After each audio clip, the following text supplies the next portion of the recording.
মাছলৈ গৈছিলোঁ এজনী নাপালোঁ ঘৰলৈ আহি মই নিমখ ভাত খাই দিলোঁ হেনো দিনে ধৰি ভাং খাব শিকিলোঁ মদ খাব শিকিলোঁ আনৰে চকুতে বেয়া ল'ৰা হ'লোঁ মই।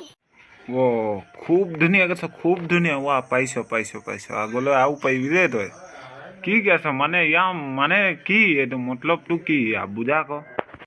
মাছলৈ গৈছিলোঁ চা, পুখুৰীত এজনীও মাছ নাই। মাছলৈ গৈছিলোঁ এজনী নাপালোঁ সেইকাৰণে কৈছে চা, পুখুৰীত এজনীও মাছ নাই যে সেইকাৰণে মাছ নাই কথা কৈছে। সেইটোৱে ইয়াৰ মতলব। ই কৈছা এই জাল চাল নিনিয়াকৈ মাছ পাব নি? ক'ত পাব মাছ? জাল চাল নিনিয়াকৈ ক'ত মাছ পাব? এনেই ইয়াৰ ডাইলগ। মাছলৈ গৈছিলোঁ পুখুৰীত মাছ ক'ত নাথাকিব, থাকেই চা, নলাই চলাই হ'লেও পাবই।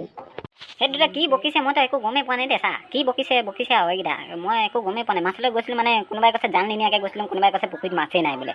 এই কি কথা এইটো বুজাই দিলে অলপ ভাল লাগিব। তই ঠিকেই কৈছ, সেইটোতো মই ইহঁতক কৈছোঁ, বুজাই দিলে অলপ ভাল লাগিব। কচোন বুজাই দে ভালকৈ, আমি বুজি পোৱা নাই। ছাৰ ইয়াৰ মতলবটো মই বুজাই দিম, মই বুজাই দিব ভালকৈ পাৰিম, একেবাৰে ভালকৈ বুজাই দিম মই আপোনাক মতলবটো। ইয়াৰ মতলবটো কি হ'ল, এনেওতো আমাৰ ইয়াত বানপানী চানপানী হৈছে, এনেও মাছ সোমাবই, হয় নাই ছাৰ কওকচোন? আমাৰ ইয়াত বানপানী চানপানী হৈছে, এনেও মাছ সোমাবই। তাতে ই কৈছে পুখুৰীত মাছেই নেপালে। কেনেকৈ এইটো কথা হ'বই নোৱাৰে, কেনেকৈ মাছ নেপালে? ইমান বানপানী হৈছে, লোকৰ ঘৰ উটুৱাই গৈছে, মাছ ভৰ্তি হ'বই লাগে, মাছ পাবই লাগে। এইফালে জালেই নিয়া নাই, ক'ৰ পৰা মাছ পাব?